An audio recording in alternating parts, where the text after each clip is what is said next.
Bahkan bukan hanya itu, umurnya yang divonis oleh dokter sudah tinggal beberapa bulan, Masya Allah, qadarullah, ternyata masih berumur panjang dan sehat walafiat sampai sekarang.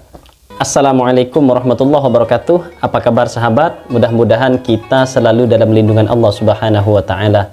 Kembali lagi di channel kami HN Official. Kali ini saya akan sharing mengenai salah satu kisah dari jamaah HN Official. Menurut kami, menurut saya, ini sangat mengharukan sekali sahabat. Kenapa? Karena beliau punya keluarga, lebih tepatnya bibi, yang sudah divonis umurnya tinggal 3 bulan, tapi barokah wasilah sodakoh, kemudian penyakitnya sembuh sahabat. Nah, seperti apakah kisahnya? Yang belum subscribe silahkan subscribe ke channel ini untuk ikut berpartisipasi mensyiarkan Islam melalui channel HN Official ini. Baik sahabat, untuk menyingkat waktu maka langsung saja saya bacakan kisah dari jamaah ini. Di sini karena tidak ada namanya sahabat, maka langsung saja. Masya Allah, betul sekali. Saya punya bibi dulu sekitar 8 tahun yang lalu. Pernah divonis umurnya tinggal beberapa bulan lagi sama dokter. Terus pilihannya adalah dia harus dilaser kepalanya karena sakitnya kanker otak. Tapi konsekuensinya ukuran selamatnya hanya 40%. Yang 60% meninggal. Akhirnya ada salah seorang saudara yang datang kepada ustadz. Lalu ustadz tersebut menyuruh untuk bersedekah ke fakir miskin dengan niat untuk kesembuhan bibi saya. Akhirnya dengan sisa uang yang tinggal 15 juta, bibi saya memilih untuk bersedekah saja dan tidak mau dioperasi. Setelah itu pasrah kepada Allah. Alhamdulillah, sungguh Allah itu nyata dan maha kuasa. Penyakit yang sudah diderita bertahun-tahun, sudah dioperasi berulang kali, bahkan divonis umurnya sudah tinggal beberapa bulan lagi. Alhamdulillah, atas izin Allah Subhanahu wa Ta'ala, bibi saya sembuh total dan sampai sekarang orangnya sehat walafiat. Terima kasih atas pencerahannya Pak Ustadz. Kembali kasih, insya Allah sangat bermanfaat. Jadi di sini sahabat sudah jelas sekali beliau mendapatkan hikmah dari ibadah sodakohnya. Ternyata penyakit yang sudah bertahun-tahun menimpa dirinya, bahkan sudah dioperasi berulang kali, alhamdulillah sembuh katanya sahabat, sembuh total. Bahkan sampai sekarang ini komentar baru tahun 2024 ini sahabat, Februari 2024. Dan kejadiannya katanya 8 tahun yang lalu. Bahkan sampai sekarang bibitnya katanya sehat walafiat. Masya Allah sahabat. Nah, hikmah yang bisa kita ambil sahabat dari adanya cerita ini, kembali lagi kepada kita awal-awal membahas mengenai wasilah. Allah berfirman di dalam Al-Quran, Bismillahirrahmanirrahim, Ya ayyuhalladzina amanu ittaqullaha wabtagu ilaihil wasilah. Takutlah kalian kepada Allah, kata Allah, kemudian carilah wasilah. Wasilah ini macam-macam sahabat. Yang sering kita bahas adalah wasilah sholawat, karena memang sholawat ini adalah wasilah termudah serta gampang diterima sahabat. Karena itu sholawat ini adalah doa sejuta umat, karena dengan sholawat kita bisa meriadhahi apapun, insya Allah hajat-hajat kita juga akan lebih cepat terkabul. Namun tidak kalah dahsyatnya yaitu sedekah sahabat. Bahkan amalan yang paling banyak manfaatnya, yang paling banyak dirasakan manfaatnya juga sedekah sahabat.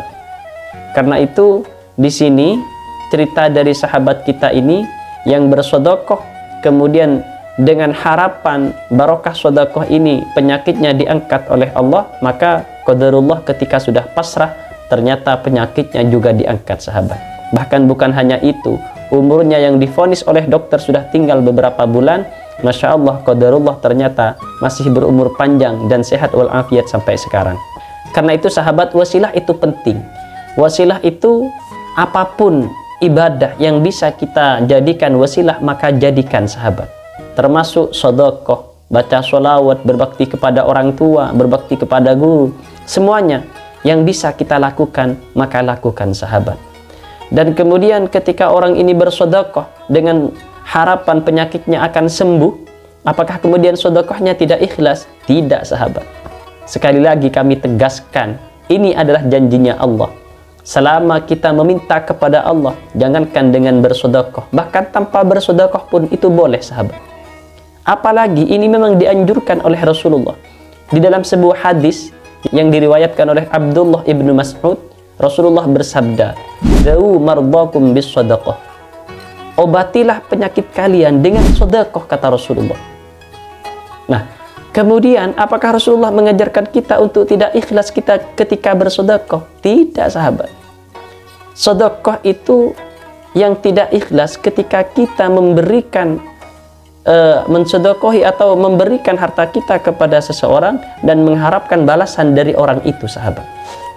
Tapi ketika kita bersedekah terhadap seseorang yang membutuhkan, kemudian kita mengharap balasan dari Allah, maka kita ikhlas di sini, sahabat. Kenapa? Karena sedekahnya karena Allah. Dan Allah memang menjanjikan banyak hal tentang sedekah akan diganti 10 kali lipat, bahkan 700 kali lipat, bahkan tidak terbatas, akan disembuhkan penyakitnya. Dan ini hadis Rasulullah yang mengajarkan, "Da'u mardakum bis sadaqah." Obatilah penyakit kalian dengan sedekah. Bahkan dalam hadis lain, as-sadaqatu tadfa'ul bala. Sesungguhnya sedekah itu menolak bala, sahabat. Termasuk bala berupa penyakit atau apapun. Dan ini mutlak, sahabat. Karena Allah dan Rasulnya itu tidak akan pernah ingkar terhadap janjinya. Karena itu, cara-cara seperti ini, bukan Rasulullah mengajarkan kita tidak ikhlas, melainkan memang ini yang banyak hal yang akan kita dapatkan ketika kita mengerjakan ibadah-ibadah yang diajarkan oleh Allah dan Rasulnya, sahabat. Bahkan kata Syekh Ibnu Qayyim dalam kitab Jami' al-Fiqihnya, khusus untuk sedekah ini, sahabat, ketika bersedekah kemudian mendapatkan balasan-balasan yang dijanjikan Allah, bukan terkhusus untuk kita yang Islam saja, yang beriman saja, sahabat. Bahkan orang yang zalim, orang yang non-muslim sekalipun, ketika bersedekah maka akan mendapatkan fadilah-fadilah sedekah yang telah diajarkan oleh Rasulullah Shallallahu Alaihi Wasallam. Apalagi kita, seorang yang notabene memang alhamdulillah diislamkan dari kecil sampai sekarang dan dikaruniai keimanan walaupun sedikit misalkan. Karena itu, sahabat, jangan pernah salah pikiran. Jangan pernah kita itu memikirkan hukum-hukum Allah dengan diri kita sendiri. Tapi kita harus mengikuti para ulama yang sudah memang notabene sangat faham dengan hadis-hadis dan ayat-ayatnya Allah, sahabat. Insya Allah kita tidak akan tersesat mengikuti beliau semua.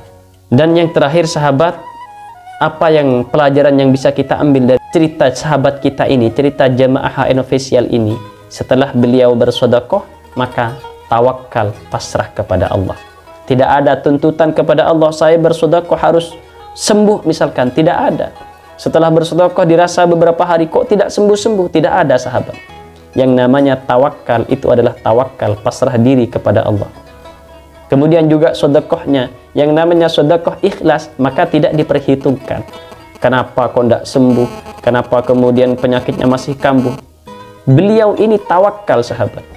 Di video saya sebelumnya saya berulang kali mengatakan, ketika kita itu tawakal, maka sesungguhnya bereslah masalah kita pada waktu itu juga, sahabat.